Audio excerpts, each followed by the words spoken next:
Welcome back. Let's zoom right into the news. And in our first story, the Energy Ministry says it is engaged in ongoing negotiations with its creditors in the energy sector to settle outstanding debts and ensure the efficient operation of the Electricity Company of Ghana without disruptions.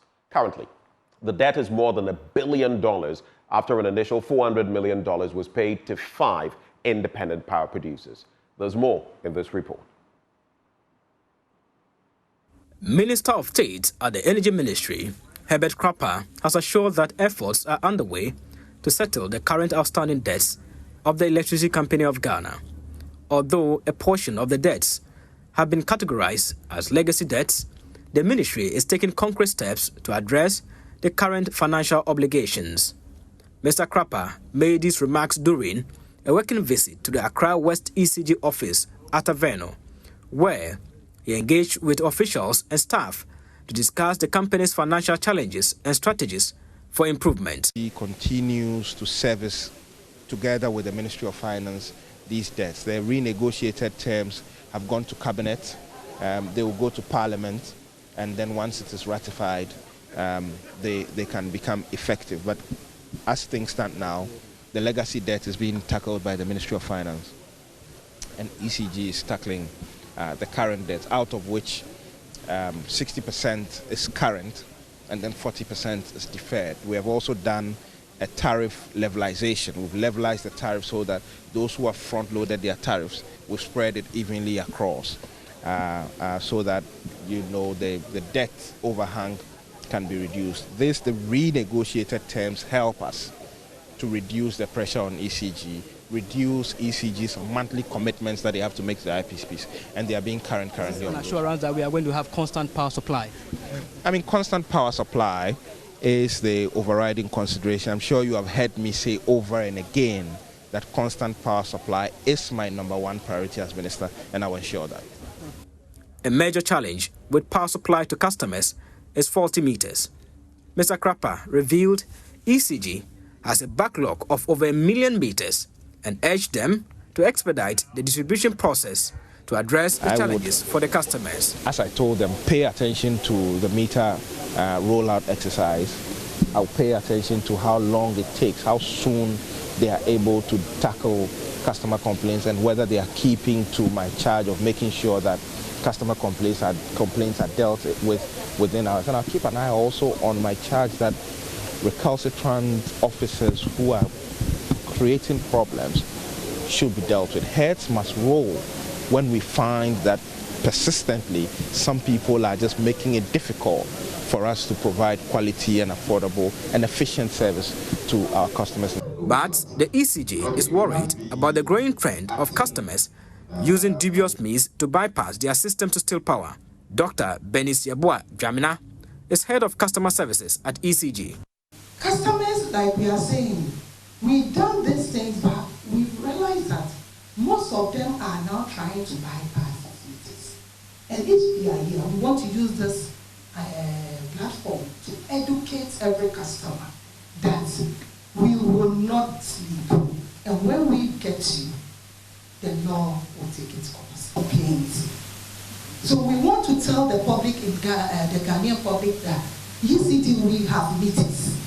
We have meetings. Do not go to anybody known as a Goro boy or not. And now, the Public Accounts Committee has called for investigations into the fraudulent activities of a former employee of the New Times Corporation. The former cashier was cited by the Auditor General for embezzling over 100,000 Ghana cedis between 2020 and 2021 through fabricated receipts and other fraudulent acts. Listen to what transpired between the Managing Director of the New Times Corporation, Martin Eduowusu, and members of that committee. Notice it until the external auditors came in to identify it at that time. After it has been identified, we realized that there were some of the receipts she tore them, and we didn't. She kept them. She tore the receipts and kept them, and then some of the monies too were not banked, and even some of the whole receipt could also not be found. So unfortunately, this is what happened. And she doesn't look like somebody who can do this, but Chairman, this is what happened. MD, I think you are digging deeper and deeper. Honorable Park. And so if the lady in question had a superior who she was reporting to, that superior should have had documentation about how many receipt booklets have been given, and probably should have been inspecting her work and the collections periodically. Chairman, this is an issue that needs to be flagged. Clerk, please flag this one. I think we need to do a deeper investigation on this. Well, let's head into our next story now. And municipal assemblies in Accra have taken a bold step to slash air pollution emissions by 30% by the year 2030 as the city embraces the Breathe Cities initiative. This ambitious move comes in response to the silent menace of air pollution, which claims over 28,000 lives annually in Ghana. At an event in Accra, stakeholders unveiled plans to deploy a network of sensors to vigilantly monitor pollution hotspots. Beat reporter Michael Ashali has more in this report. In 2019, Ghana saw approximately 23,000 deaths from malaria, 14,000 from HIV/AIDS, and 10,000 from tuberculosis. Alarmingly, air pollution caused even more fatalities, with at least 28,000 deaths that year. Air pollution has become a major concern in Accra. With high levels of particulate matter, people breathe these things in, and it affects their lungs and how the lungs perform. Factories and waste burning are to blame for a lot of pollutants, but transport, especially the old fleet of trotros, is the biggest single contributor. Ayewaso West Municipal Health Director Dr. Louisa Ademki-Mate explains. For the past 3 years, in most districts, you will see that respiratory tract infections are high on there. Dr. Ademki says vulnerable groups tend to suffer the most. It's just a vicious cycle. Because you don't have the money, now you are getting sicker. It just perpetuates the poverty. Desmond Appiah, country lead of Clean Air Fund, says there's an urgent need for a more comprehensive research. The outdoor or ambient air quality is getting worse. And so it means something is still not clicking, something is still amiss.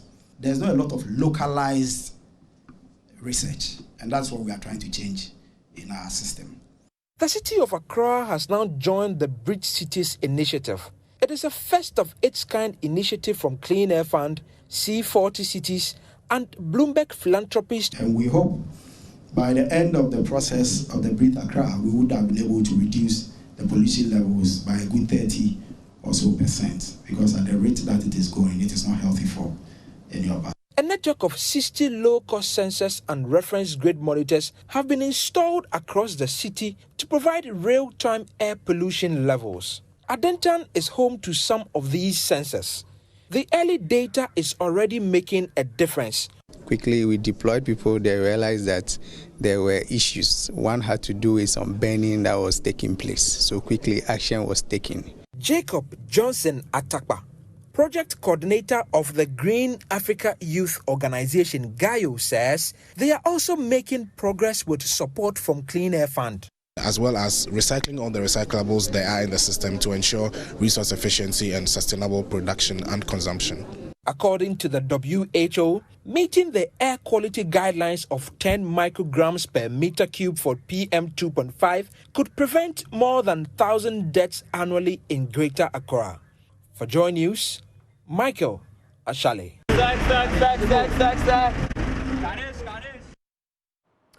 Let's stay on health-related issues as the authorities in the Bono East region have expressed worry about the increasing number of maternal mortalities in the area. Regional Director of Health Services, Dr. Fred Adomako-Boateng, who was speaking at the 2024 media review meeting in Kintampo, said a maternal task force had been instituted to help educate pregnant women on what to do to ensure safe delivery. And Asabit has more. The Bono East Regional Office of the National Health Insurance Authority has retained its position as the #1 amongst Ghana's 16 regions in terms of revenue mobilization. This was revealed by the regional manager, George Opondankwa, during the 2024 mid-year review meeting held in Techiman. When it comes to revenue mobilization too, we are gradually establishing ourselves as financial pillars of national health insurance. Though we came about 4 years ago, but we are making strong points in terms of collecting funds for national health insurance. 2022, we were first nationwide. 2023, we defended our title by also placing first in terms of revenue mobilization.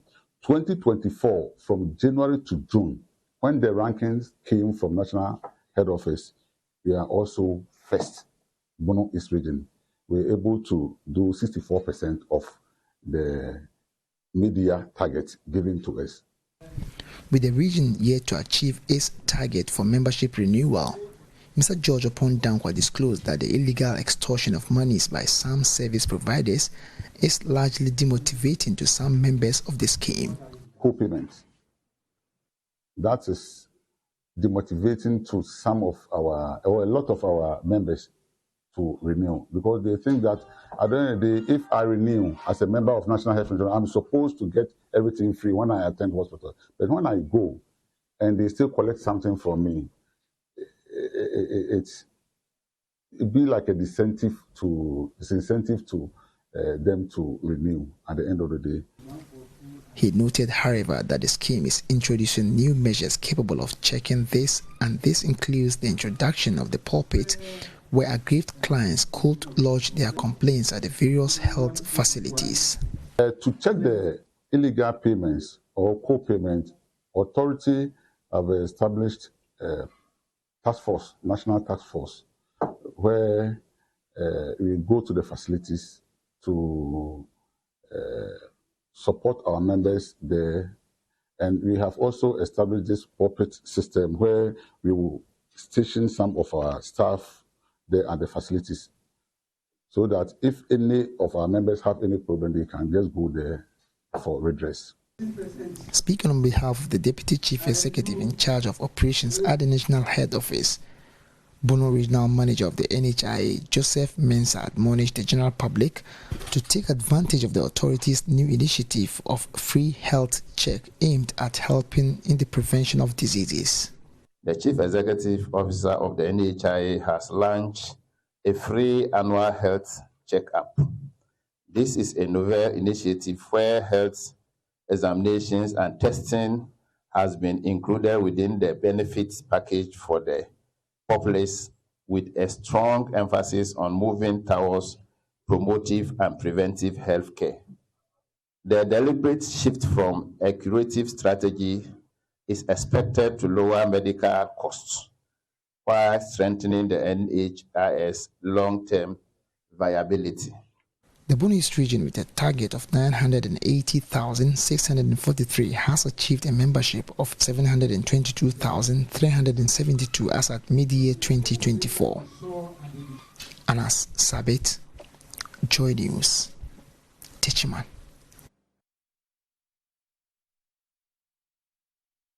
Well, let's do some politics now. And out of the 18 Volta regional seats in Ghana's parliament, the NPP has won. Before 2020, the NDC had won the Hohoe constituency seat in every parliamentary election since the inception of the Fourth Republic in 1992. Incumbent Member of Parliament, the NPP's John Peter Amewu, changed the status quo for the party in the 2020 elections. However, the NDC is determined to take back the seat, with its supporters and flag bearer optimistic that the NDC's candidate, Thomas Walanyo Chekbo, will win it back. Maxwell Agbagba has more in this report.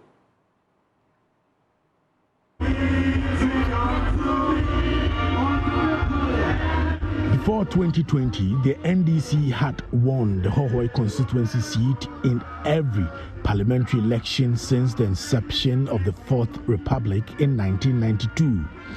In the 2020 parliamentary elections, John Peter Amewu, a member of the NPP and then Minister of Energy, contested the seat.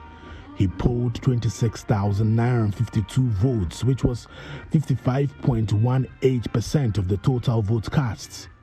The NDC candidate, Professor Margaret Kweku, received 21,821 votes, representing 44.12%, a little over 5,000 votes more than the NDC candidates. However, members of the NDC and the party's flag bearer are determined to win the seat back. Here at the Zongo Adabraka Park, party supporters have gathered in large numbers. Although the NDC lost the parliamentary election, it won the presidential vote in the constituency. For NDC candidate, Honorable Chekwe Olanyo, he has won already. He has won already. We are just waiting for 7th December for electoral commission to declare me a winner. For Amewu, he doesn't have anything in Hohoe. He just making math.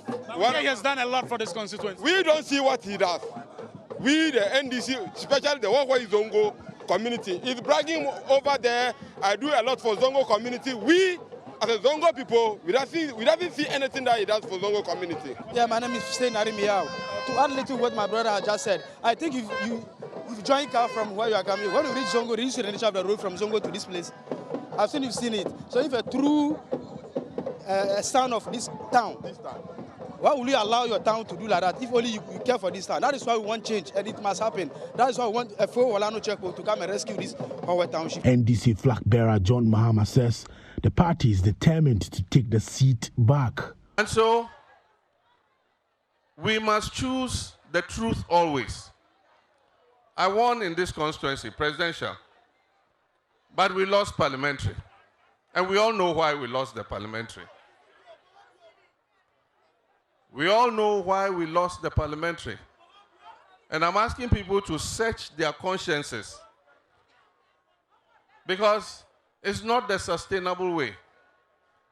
NDC can also say, we won't do any development. We won't extend electricity. We won't build schools. We won't do hospitals. We won't bring water. We won't do the roads. We'll keep the money. And then when it's getting to elections, we'll come for your Momo numbers. And we'll send you 500, 500, 500, 500. There will be a branch of the Women's Bank in this whole market.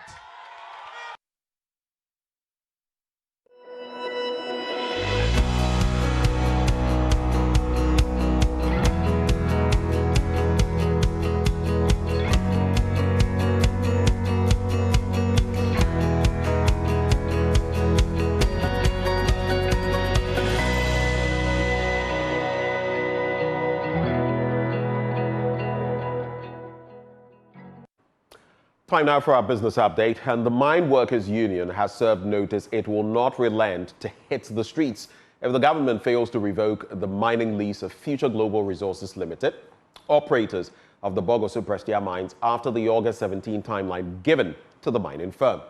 The union contends that Future Global Resources has not demonstrated sufficient financial capability to effectively manage the mine since assuming control in 2020. Therefore, they find it surprising that despite a recommendation from the Minerals Commission to the Minister of Lands and Natural Resources to revoke the license, it has not yet been done. Speaking to Joy Business on the matter, General Secretary of the Union, Abdulmomin Egbana, said they would leave no stone unturned in ensuring the mining lease of the firm was revoked. If by 17th August, and indeed, given the conditions that he outlined in the directive, they haven't been able to meet any of them. If it's about payment of salaries, which he directed that it ought to be done by the 30th of May, they have reneged in that direction. And so that is condition number one that they violated. Condition number two, they were supposed to raise the needed capital, get the mine up and running. As I speak to you now, the mine practically is shut. There's absolutely nothing going on there. And so what we are saying is that in your own conditional approval, these guys have violated these directives, with impunity. And so the point is, the minister ought to know by now that FGR simply do not have the capacity to run the place. So they must give way for others. And so that is the demand that we are making. And we are saying, and it's a matter of course, if the minister himself does not take steps to ensure that his own integrity and the high office that he occupies should be taken seriously by proceeding to withdraw or terminate these mining leases, then the union and the communities of Bogoso and Prisia will have no option. We will deploy every means possible to ensure that the place is up and running. Well, the Accra Mall, the West Hills Mall, and the Kumasi City Mall have been taken over by a South African real estate investment firm, Lango. This follows the completion of a new transaction deal worth more than $200 million. The move is part of a decision by Lango to enter more African markets with its retail business strategy. There's more in the following Business Desk report. With the acquisition of Ghana's Accra Mall, West Hills and Kumasi City Mall, Lango's portfolio now comprises high-quality commercial real estate assets across Ghana, Zambia, Nigeria and Angola. The new chain of properties adds to its already existing business spaces in Ghana, including the Achimota Retail Center, among others. The company also has properties in other parts of the continent, including Manda Hill Shopping Center in Zambia and the Wings Office Complex in Victoria Island, Lagos. According to Lango, Ghana's acquisition is expected to position the group as one of the focal estate development firms in Africa as it adds the Kumasi City Mall and Ikeja City Mall in Lagos, Nigeria. CEO of Lango, Thomas Rayleigh, in a release stated the transaction is a significant milestone for Lango and not only fits squarely into their strategy, but is also highly accretive. Lango will now have $875 million of assets under management across 4 countries, with arguably some of the best performing landmark commercial properties across both the retail and office sectors in selected growth cities. Well, what's happening on the currency exchange? Let's head there now.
Well, that's what the Forex market looks like, and that's how we cap off the AM news this morning. But stay tuned shortly.